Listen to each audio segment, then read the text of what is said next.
Bagaimana caranya, menyambungin tadi Ustaz, bagaimana caranya kita bisa melihat kalau perselisihan di antara ulama itu adalah perselisihan yang dibolehkan dan perselisihan yang tidak dibolehkan, Ustaz?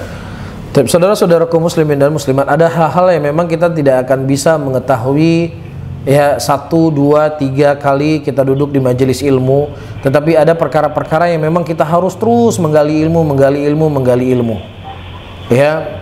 Jadi itu solusi yang untuk saya sendiri dan juga kepada ikhwah semuanya, untuk kita terus menggali ilmu. Dan saya sangat ingat sekali ya, di awal-awal tahun 2000-an, ya, saya nggak tahu kalau di Bali itu mungkin sebagian para penuntut ilmu, terkhusus di Aceh mungkin, itu kalau melihat masjid yang kunut subuh itu kayaknya sudah melihat apa gitu, melihat sebuah kemungkaran yang sangat luar biasa ya. Bahkan mereka pergi masjid yang jauh untuk menghindar dari kunut, kan begitu.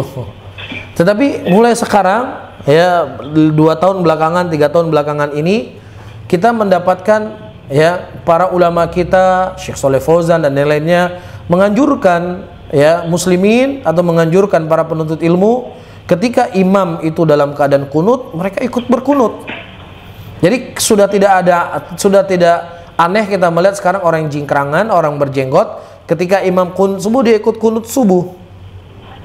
Ya, ini sebenarnya ayol ikhwah adalah sebuah kemajuan, dalam arti kata ya, kita selalu mengucapkan ilmu itu, kalau seandainya kita punya umur 1000 tahun, kita belajar menuntut ilmu agama, maka belum habis ilmu agama tersebut. Kan itu sering kita ucapkan ya.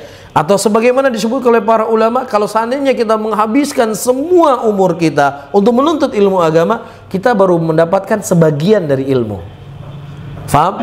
Ini apa faedah yang bisa kita ambil? Faedah yang bisa kita ambil, masih sangat banyak maklumat-maklumat yang belum kita ketahui dalam perkara agama ini. Masih sangat banyak ya. Padahal pembahasannya sudah sering dibahas oleh para ulama kita ya, mungkin sudah dibahas puluhan tahun yang lalu, cuman kita baru update hari ini, kita baru baca hari ini, padahal dalilnya sangat jelas ya. Apa dalilnya? Para sahabat Rasulullah ketika mereka safar ke Mekah pada waktu itu, Utsman bin Affan radhiyallahu ta'ala anhu sholat 2 rakaat, sholat asar pada waktu itu.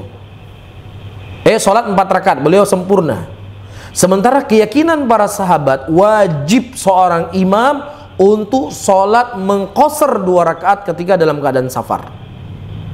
Jelas di sini? Tetapi ketika Utsman bin Affan sholatnya 4 rakaat, mereka ikut berapa rakaat? Mereka ikut 4 rakaat. Padahal keyakinan mereka wajib, nggak boleh ya sholat dalam keadaan musafir itu sempurna, harus 2 rakaat. Tapi mereka tetap ikut. Paham ya? Inilah sebagian ulama wallahu a'lam menjadikan dalil ketika memang kunut, orang beranggapan kunut itu misalnya mengikuti mazhab A yang mengatakan hadisnya tidak sahih dari Nabi SAW. Namun ketika seseorang meyakini perkara tersebut tidak sahih, namun untuk menjaga atau pengikutan kepada imam, dia ikut sebagaimana sahabat ikut kepada Utsman bin Affan dalam keadaan Utsman seharusnya sholat 2 rakaat, tapi sholat 4 rakaat, mereka tetap ikut 4 rakaat walaupun keyakinan itu menyelisih dari keyakinan mereka. Wallahu a'lam bishawab. Namun ayyuhal ikhwah, jangan kita sebagai seorang penuntut ilmu nanti kita kembangkan sendiri lagi. Wah, ini bahaya jadinya. Lebih baik secara spesifik masalah A, bagaimana ini Ustadz? Ya kalau Ustadznya tidak bisa menjawab, tanya sama Ustadz yang lainnya. Atau kalau mungkin Ustadznya memang ini ilmunya ilmu para masyayikh, ya kita angkat kepada masyayikh. Gimana nih masyayikh? Gimana nih syekh? Masalahnya begini dan begini dan begini. Cuman jangan nanti cerna sendiri-sendiri. Ketika sudah cerna sendiri nanti repot nanti. Faham ya? Jadi kita lebih ingin cerita secara spesifik. Bisa difahami ya ikhwah rahimani wa rahimakumullah. Ya, kaidah apa yang saya sebutkan tadi, ilmu itu sangat luas. Berarti ketika ilmu sangat luas, umur kita belajar 1000 tahun ilmu itu belum habis, menunjukkan masih banyak nggak perkara yang belum kita ketahui? Masih banyak sekali. Makanya ketika ada sesuatu yang aneh buat diri kita, jangan langsung memvonis salah. Tunggu dulu.